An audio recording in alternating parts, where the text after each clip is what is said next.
नमस्ते साथियों, मैं हूं एमसी हेरवार और आप देख रहे हैं संविधान के स्वर यूट्यूब चैनल पर संविधान सीरीज। आज हम आर्टिकल 18 के अंतर्गत संविधान में क्या प्रावधान रखे गए हैं जानने की कोशिश करेंगे। क्या भारत का कोई नागरिक किसी विदेशी राज्य से कोई उपाधि स्वीकार कर सकता है? भारत सरकार प्रत्येक वर्ष गणतंत्र दिवस पर अपने नागरिकों को भारत रत्न, पद्म विभूषण, पद्मश्री आदि अलंकरण से विभूषित करती है। इस संबंध में सुप्रीम कोर्ट ने अपने फैसले में क्या कहा है, आज हम आर्टिकल 18 के अंतर्गत यही सब समझने की कोशिश करेंगे। आर्टिकल 18 के अंतर्गत संविधान के शब्द हैं abolition of titles, no title not being a military और academic distinction shall be conferred by the state. अर्थात राज्य, सेना या विद्या संबंधी सम्मान के सिवाय कोई उपाधि प्रदान नहीं करेगा। आशय यह है कि आर्टिकल 18 राज्य के किसी भी व्यक्ति को, चाहे वह नागरिक हो या विदेशी, सभी को उपाधियां प्रदान करने से मना करता है। इस प्रकार यह आर्टिकल भारत में ब्रिटिश शासनकाल में प्रचलित सामंतशाही परंपरा का अंत करता है, किंतु आर्टिकल 18 सेवा या विद्या संबंधी उपाधियों को प्रदान करने की अनुमति देता है, क्योंकि उनसे व्यक्तियों में देश की सैनिक शक्ति को मजबूत करने तथा देश की प्रगति के लिए आवश्यक वैज्ञानिक विकास करने का प्रोत्साहन मिलता है। आर्टिकल 18 का भाग 2 कहता है कि no citizens of India shall accept any title from any foreign state. आशय है कि भारत का कोई नागरिक किसी विदेशी राज्य से कोई उपाधि स्वीकार नहीं करेगा। इस आर्टिकल का भाग 2 भारत के किसी नागरिक को किसी विदेशी राज्य से कोई उपाधि स्वीकार करने से मना करता है। वहीं आर्टिकल 18(3) कहता है no person who is not a citizen of India shall while he hold any office of the profit और trust under the state accept without the consent of the president any title from any foreign state. अर्थात कोई व्यक्ति जो भारत का नागरिक नहीं है, राज्य के अधीन लाभ या विश्वास के किसी पद को धारण करते हुए किसी विदेशी राज्य से कोई उपाधि राष्ट्रपति की सहमति के बिना स्वीकार नहीं कर सकता। भाग 3 के अनुसार यदि कोई विदेशी व्यक्ति जो राज्य के अधीन किसी विश्वसनीय पद पर है, बिना राष्ट्रपति की सहमति के किसी विदेशी राज्य से कोई उपाधि स्वीकार नहीं कर सकता है। वह राज्य प्रशासन से संबंधित मामलों पर सभी प्रकार के विदेशी प्रभाव समाप्त करता है और व्यक्ति में भारत के प्रति निष्ठा की भावना का सृजन करता है। अंत में आर्टिकल 18(4) कहता है कि no person holding any office of profit और trust under the state shall without the consent of the president accept any present emolument और office of any kind from और अंडर एनी फॉरेन स्टेट। आशा यह है कि राज्य के अधीन लाभ या विश्वास का पद धारण करने वाला कोई व्यक्ति किसी विदेशी राज्य से या उसके अधीन किसी रूप में कोई भेंट, उपलब्धि या पद राष्ट्रपति की सहमति के बिना स्वीकार नहीं करेगा। आर्टिकल 18(4) यह बंद करता है कि कोई व्यक्ति, चाहे वह नागरिक हो या विदेशी हो, राज्य के अधीन किसी विश्वसनीय पद पर है, किसी विदेशी राज्य से बिना राष्ट्रपति की सहमति कोई उपहार, उपाधि, कृति अथवा पद स्वीकार नहीं कर सकता। भारत सरकार प्रत्येक वर्ष गणतंत्र दिवस पर अपने नागरिकों को भारत रत्न, पद्म विभूषण, पद्मश्री आदि अलंकरण से विभूषित करती है। वह राष्ट्रीय सम्मान या अलंकरण उन्हें जीवन के विशिष्ट क्षेत्र में विशिष्ट योगदान पर प्रदान किए जाते हैं। 1954 में सर्वप्रथम 2 अधिसूचना द्वारा भारत सरकार ने निम्नलिखित 4 प्रकार के अलंकरणों को देना प्रारंभ किया। पहला है भारत रत्न, जो कला, साहित्य तथा विज्ञान की अभिवृद्धि के लिए कोई भी विशिष्ट सेवा हेतु दिया जाता है। दूसरा अवार्ड है पद्म विभूषण, जो किसी भी क्षेत्र में विशिष्ट सेवा जिसमें सरकारी सेवकों द्वारा की गई सेवा भी आती है, यह उसके लिए दिया जाता है। अवार्ड 3 पद्म विभूषण, यह किसी भी क्षेत्र में उच्च कोटि की लोक सेवा जिसमें सरकारी सेवकों द्वारा की गई सेवा भी सम्मिलित है, यह उसके लिए दिया जाता है। इसे हम पद्म भूषण अवार्ड कहते हैं।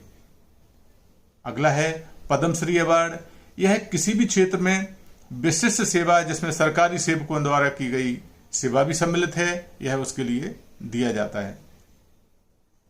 अब हम यह भी जान लेते हैं कि आर्टिकल 18 के अंतर्गत सुप्रीम कोर्ट ने अलंकरण एवं उपाधियां देने के संबंध में क्या कोई फैसले दिए हैं? जी हाँ, बिल्कुल दिए हैं।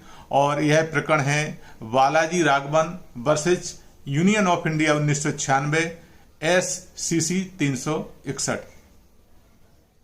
आर्टिकल 18(1) सैन्य और शैक्षणिक भेदों के अपवाद के साथ राज्य द्वारा उपाधियों को प्रदान करने पर रोक लगाता है, लेकिन यह शीर्षक और भेद शब्दों को परिभाषित नहीं करता है।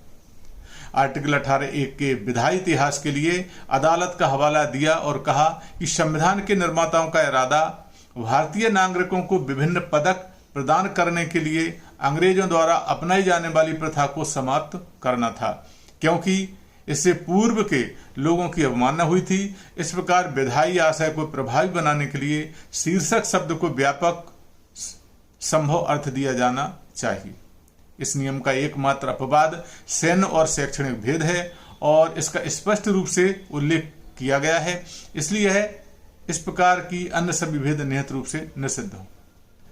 आर्टिकल 18(1) में शीर्षक शब्द का प्रयोग सैन्य और शैक्षणिक भेदों को छोड़कर किसी भी प्रकार के पुरस्कार, भेद, आदेश, अलंकरण या उपाधियों को शामिल करने के लिए एक विस्तृत अर्थ में किया जाता है। राष्ट्रीय पुरस्कार रैंक के अनुसार भेद करते हैं, इसलिए यह आर्टिकल 14 का उल्लंघन करता है। उदाहरण के लिए भारत रत्न धारकों को वरीयता के क्रम में 9वां स्थान दिया गया है। सरकार द्वारा 1968 में प्रेस नोट जारी करने के बावजूद कई प्राप्तकर्ताओं ने पुरस्कारों को उनके नाम के साथ अपने शीर्षक के रूप में जोड़ने की प्रथा का पालन किया। प्राप्तकर्ताओं और पुरस्कारों के चयन के लिए प्रदान किए गए कोई उद्देश्य, दिशा निर्देश सरकार के राजनीतिक उद्देश्यों की सेवा करने वालों के लिए शक्तियों द्वारा पुरस्कारों में परिवर्तित नहीं हुए थे। इस संबंध में हम सुप्रीम का एक बहुत ही अत्यंत ही महत्वपूर्ण फैसला बालाजी राघवन बनाम भारत संघ 1996 के फैसले को हम देखते हैं।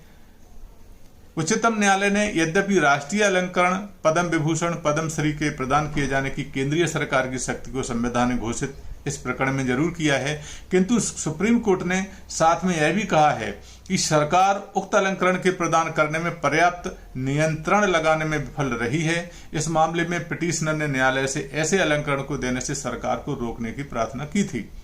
उनका तर्क था कि ये अलंकरण आर्टिकल 18 के अंतर्गत उपाधियां हैं, अतः उन्हें नहीं दिया जा सकता।